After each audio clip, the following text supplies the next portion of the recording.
Thanks for tuning in to the Urban Scope podcast. I will be reviewing, of course, game two of that WNBA finals last night, which started out very good and very competitive.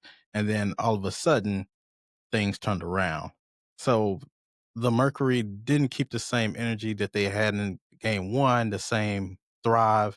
And I think partially was because the Aces just came off a tough series and they went all the way to game five.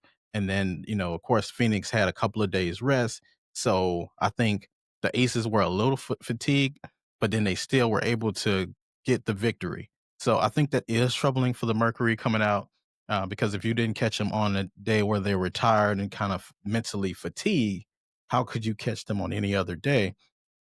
And game two was kind of a remnants of that or kind of a omen of things to come, I believe, in that regards, because the Mercury is a very tough team. While I still don't think they have enough points to keep up with the Aces, or they don't have enough defense, even though they're a very good defensive team. It's just too many people to stop. You got Aja Wilson, and then you have Jackie Young, then you have Chelsea Gray, and then you have Dana Evans coming off the bench. And then every now and then you get a spark plug from another player. So it's just too many pieces to stop. But the Aces appeared to bring their championship pedigree last night, winning in somewhat dramatic fashion, winning in double digits by 13 points, I still believe. Becky Hammond just showed that she outcoached Nate Tibbetts again. It's just a different level when you get to this level. And I believe that Becky Hammond is just on a different level, especially being under that Greg Popovich tree. So it's a lot different once you get up to there. But, salute to the Mercury for being able to make this game still competitive for most of the game. But, they tried to come back. But Dana Evans did have a big 5 points in the fourth quarter with a three she made, and then she made another two. But so it's just phenomenal what they were able to do. But anytime that you have a player in Jackie Young who scores 21 points in the third quarter, which is a very important quarter, and then also Aja Wilson scoring 20 points in the first half. So when you get two players basically scoring 30 points apiece, it's going to be very difficult for you to win, especially if you don't have a player that even touched 30. You barely had players touching the 20s. So and not on good percentages as well. So they were shooting at a very high clip last night, but Jackie Young had 30 points in just three quarters. She only scored 2 points in the fourth because at that point they just had their foot off the gas and they were um at that point they were just trying to get the game over with because it was over. But when you um think about the issues last night that the Mercury had, they started off pretty fast. They were able to score at a high clip in that first quarter, but for some reason people went cold.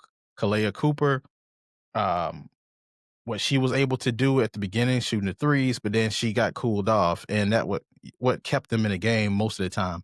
But for some reason, after that first half, they just kind of went cold, and I think the halftime did them in as well. Which you got to stay hot or at least try to keep your shots going, but they weren't able to do that last night. Um, and it reminded me last night of that 2017 and 2018 Warriors team when they had Klay Thompson and Steph Curry and Kevin Durant. You had too many pieces to stop, and you're not going to get all of those players with a horrible performance on the same day. So at least two of the players are going to be on most of the time, or at least one is going to be on, and you have to deal with the rest of them. Is you still have to honor and respect their shots. So that's what you have with Aja Wilson when she's working the paint and she's working jump shots, and then you have Chelsea Gray who can shoot threes, and then she can be a passing threat as well. And then you have Jackie Young who can just do it all. She can pass, rebound, score. She can do everything at a high clip. She's just very talented. So she kind of reminds me of Steph Curry in that regard.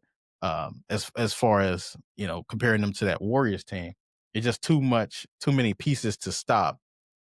And then you had Alyssa Thomas last night. She just didn't have her best game, and she kept turning the basketball over to the smaller guards of the Aces. So it was a lot of pieces that they just couldn't figure out last night. And we know that game three is going to be in Phoenix. That is a definite must win, because if you don't win game three in Phoenix, you're down 3-0. This Aces team is built a certain way with with the championship pedigree that they have, that you're not going to be able to come back, and it's going to be pretty much over, at least in five. But I do think the Mercury will find a way to muster a win in Game Three, but I do think they will lose Game Four and Game Five in in Las Vegas, because I think Las Vegas want to end this series in Las Vegas. I don't think they really want to end it in Phoenix, but if they would, I think they can. But I think Game Three, they're going to come out with a different passion and a different fervor. They're going to be a lot more aggressive on the offensive side scoring. And I think defense, they're going to find out how to double team Asia Wilson and stop her, because that's my issue with Game One, is because Alyssa Thomas wasn't getting doubled in Game One, and she was able to score at will, be able to pass at will. This game, I felt like they irritated Alyssa Thomas enough, especially in the post, to where she couldn't pass out of it, or she couldn't try to score for the most of the time. So she had a rough game. I mean, she had double digits, but they made her work for those double digits. And with a player like Alyssa Thomas, you definitely have to do that. Otherwise, it's gonna be hell trying to stop her. But I do think, Game Three is on Wednesday night, so we'll see what happens then. But I do predict that the Mercury will win Game Three, but I wouldn't be surprised if the Aces somehow won a tightly contested Game Three. But we'll check out until then, and until next time, I'll see you next time.